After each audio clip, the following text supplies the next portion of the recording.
Hello guys, welcome back to the channel. तो आज हम करेंगे इंडिकेटर्स ऑफ इकोनॉमिक डेवलपमेंट, जिसमें हम करेंगे HDI, PQLI, SDHG and millennium development goals. तो हमारा जो PQLI है वो क्यों आया? क्योंकि जो हमारा GNP है और GDP है वो सिर्फ इनकम बेस्ड क्राइटेरिया है, वो डेवलपमेंट को पूरी तरह से कैप्चर नहीं कर पाता। तो इसलिए physical quality of life index, that is PQLI आया। PQLI क्या है? Physical quality of life index. Introduce किसके द्वारा किया गया? अमेरिकन इकोनॉमिस्ट मॉरिस डेवरस मॉरे 1979 में।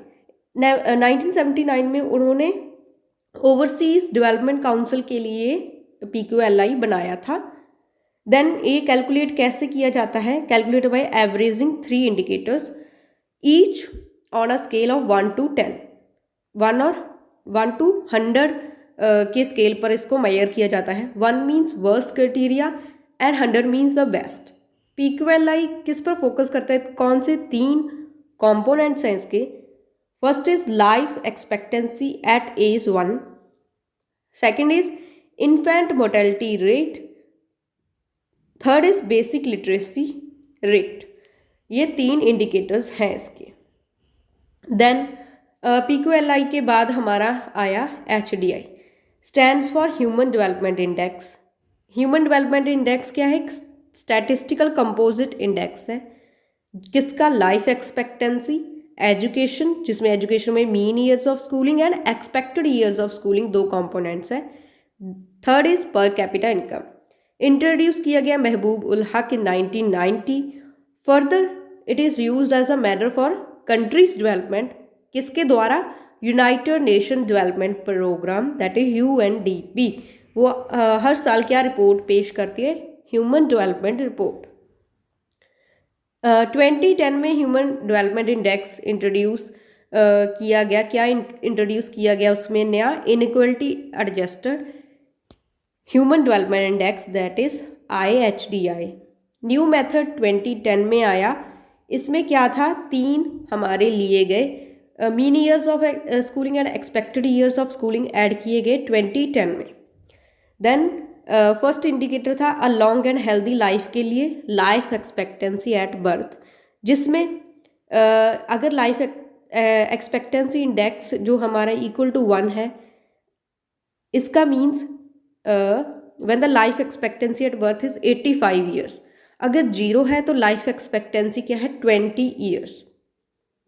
देन 0 से 1 की तरफ लाई करता है। एजुकेशन इंडेक्स में मीन ईयर्स ऑफ स्कूलिंग में 0 है, मिनिमम 0 एंड मैक्सिमम कितना है?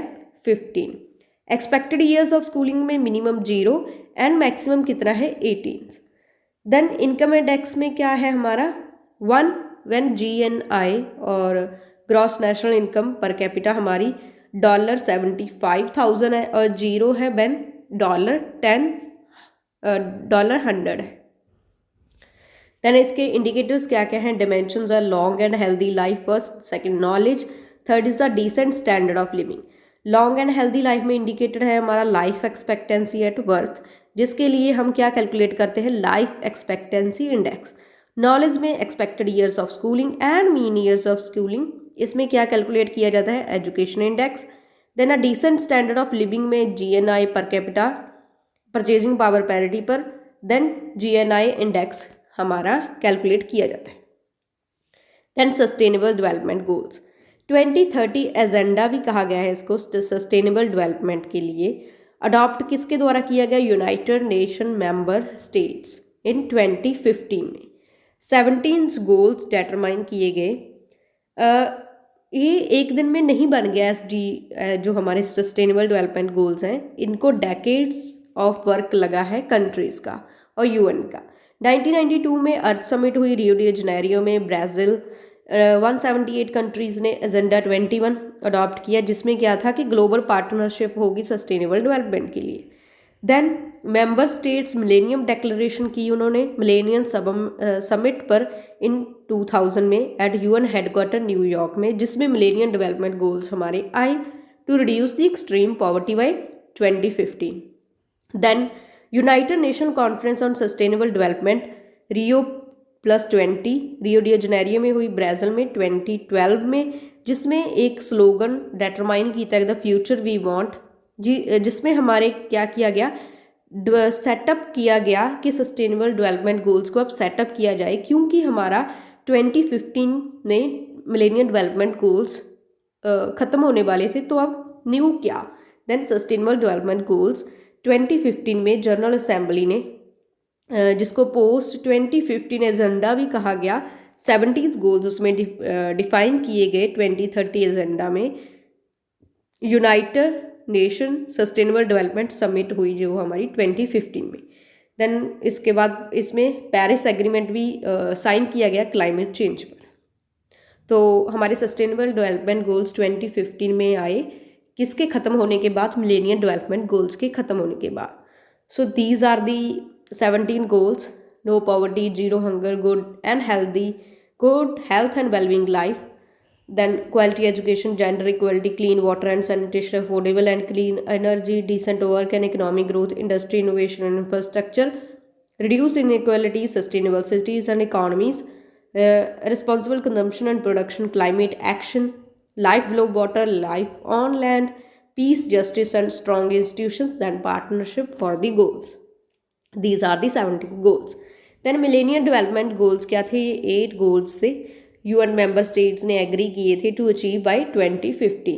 Then United Nation millennium declaration हुई, साइन हुई सितंबर 2000 में, जिसमें क्या किया गया कि लीडर्स ने कहा कि हम क्या करेंगे, पॉवर्टी को कम करेंगे, हंगर को कम करेंगे, डिजीज़, इलिटरेसी, एनवायरमेंट डिग्रेडेशन और डिस्क्रिमिनेशन अगेंस्ट वीमेन को कम्बैट करेंगे। तो ये मिलेनियम डेवलपमेंट गोल्स के हमारे 8 गोल्स थे। 8 गोल्स में क्या क्या है, eradicate extreme poverty and hunger, achieve universal primary education, promote gender equality and empower women, reduce child mortality, improve maternal health, combat HIV/AIDS, ensure environment sustainability, develop a global partnership for development. So these are the millennium development goals that last over 2015 and then succeeded by the sustainable development goals. Then some MCQs. Which of the following is a main aim of the United Nations development goals? Answer is C, to achieve a better life, better and more sustainable future for all. Which sustainable development goal is focused on ensuring success to affordable, reliable, sustainable, modern energy for all? Answer is Sustainable Development Goal 7, that is affordable and clean energy. What is target year for achieving sustainable development goals? That is 2030. Then which sustainable development goal aims to end hunger, achieve food security, improve nutrition, promote sustainable agriculture? That is Sustainable Development Goal 2, zero hunger. Which of the following is an indicator of not included in the HDI calculation? Answer is D, carbon emissions per capita. Which of the following is statement about the HDI is true? B, HDI is a composite index that include education, health and income. Which organization published the HDI index? That is UNDP. PQLI was developed by which of the following economists?